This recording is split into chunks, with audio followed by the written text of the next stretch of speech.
Hello again. I'm Dr. Nunez with Living Health. So in the news, we find Bruce Willis has aphasia and he's retiring from acting. So what is this? What is this about? Is there something we can do with our lifestyle, with the way we choose to live our lives, with the decisions we make on a daily basis, and how we live that can help our brain health, that can help us prevent situations like this? That's what the series of lectures is about. It's about lifestyle medicine. If you like these kinds of talks, press that thumbs up, press that subscribe button, press the little bell for further notifications. So, taking from the Los Angeles Times, it also says Bruce Willis is not alone. Other celebrities diagnosed with aphasia, and it lists a whole series of celebrities that have had this issue with aphasia, some younger, some older. And you can go into that.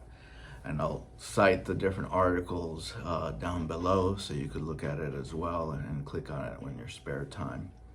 What is aphasia? Aphasia is actually a condition that's brought about by some damage in an area of the brain that affects speech, that affects language, whether it's the recognition of language, whether it's the production of language and expression, whether it's verbally or written. That's what aphasia is. So basically you have to have some area that of the brain that impacts that is damaged. What can cause these brain damage? Well, it could be trauma. It could be that you have a head injury. So what do you do about preventing head injuries? Maybe wear a helmet if you're engaged in contact sports or in activities where you could sustain a head injury. Wear your seat belt. All of these things help prevent those kinds of as well. What else? Stroke.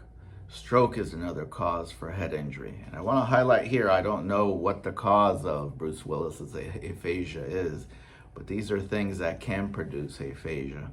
And in the list from the LA Times there, you're going to see a lot of people that, yes, apparently has been reported that had strokes, and that was the cause of that.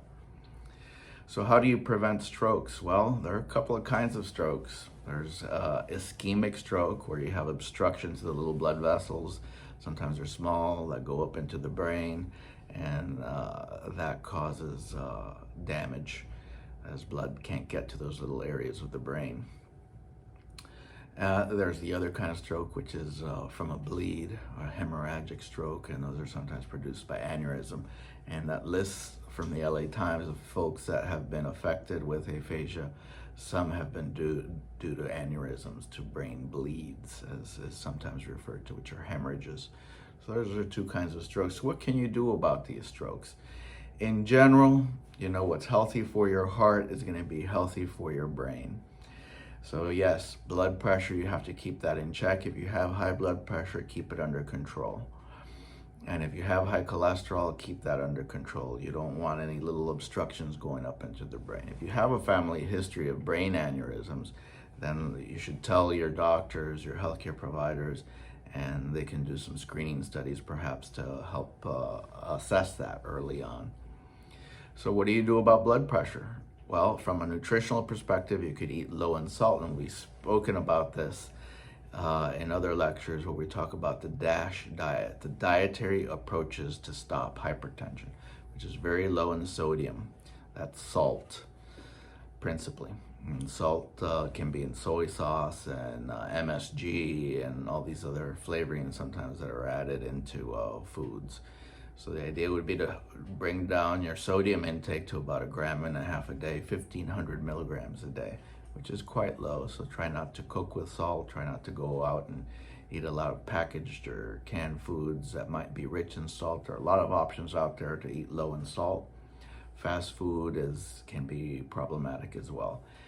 On this point, I also wanted to bring up the other issue of dementia. Dementia, or neurodegenerative diseases of the brain, can also damage those areas that produce aphasia. There are a few studies down, and I'll cite them below, on something called the MIND diet. And what is the MIND diet? It's basically a combination of the Mediterranean diet and the DASH diet that I just spoke about. So the Mediterranean diet, what you want to try to do is rich in fruits, vegetables, and the healthier oils like olive oil, or if you eat fish, so you get some of the fish oils and the omega-3. But you don't have to eat a lot of fish, and if you're vegan, you don't have to eat fish at all to accomplish the similar results of the MIND diet. And you'll see some studies below where that shows you can prevent up to half, possibly, of incidence of dementia by using these kinds of programs if you adhere to them. And even if you just moderately adhere, well, you can reduce it even by a third or so. So that's some improvement right there. So these are things that you do have control over, that you can accomplish, and that you can reduce the incidence of in your life. Again, a rule of thumb here that I want to highlight is if it's healthy for your heart, it's probably healthy for your brain. So what does the MIND diet and the Mediterranean diet involve a lot of? Fruits and vegetables. Fruits, vegetables, beans, nuts, this kind of thing. In particular, amongst the fruits, the berries. The berries seem to be particularly helpful in some of these studies, so you want to look at that.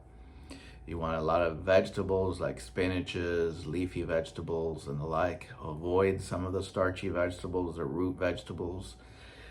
And also on the fruit, I like to say again, eat the fruit. Don't squeeze it and drink the juice. All you're doing there is concentrating the sugar, and you're taking out some of the beneficial phytonutrients from the fruit. So if you do these kinds of things, that can improve on the nutritional side the risk of either getting stroke or having some sort of dementia that could contribute to the development of aphasia or other conditions of the brain where the brain is not as healthy. What else can you do? Well, in the whole lifestyle panoply that I'm talking about, you can exercise. You can increase your physical activity. Physical activity helps you with your brain health as well. It helps you with your heart health. It helps with the circulation and the like. So make sure that's an important part of your routine. The other thing is sleep.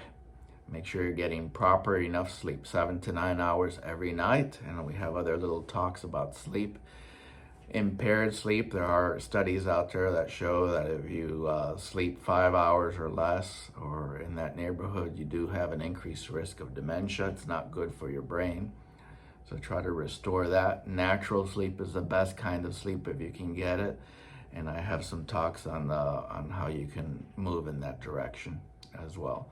Make sure you have a social circle that you interact with of loved ones and friends.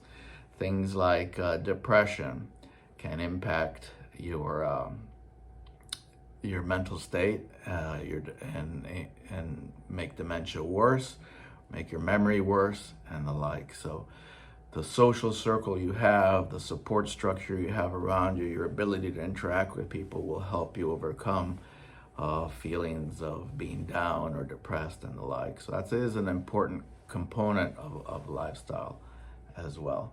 So I'm going to leave you with those few little things. And if I leave you with one catch on the nutrition side, is if it's healthy for your heart, it's probably healthy for your brain. Look into that MIND program. We can do a separate whole talk on the MIND diet and the nutrition on that side. And look into the rest of lifestyle. Remember, nutrition is just one component of lifestyle. Remember exercise, remember sleep, remember trying to reduce the stress on a day-to-day basis, and remember connecting with your loved ones as well. If you like these kinds of talks, press that thumbs up, press that subscribe button, press the little bell for notification, and leave a comment. It's always appreciated. Until next time, I'm Dr. Nunez with Living Health. Bye-bye.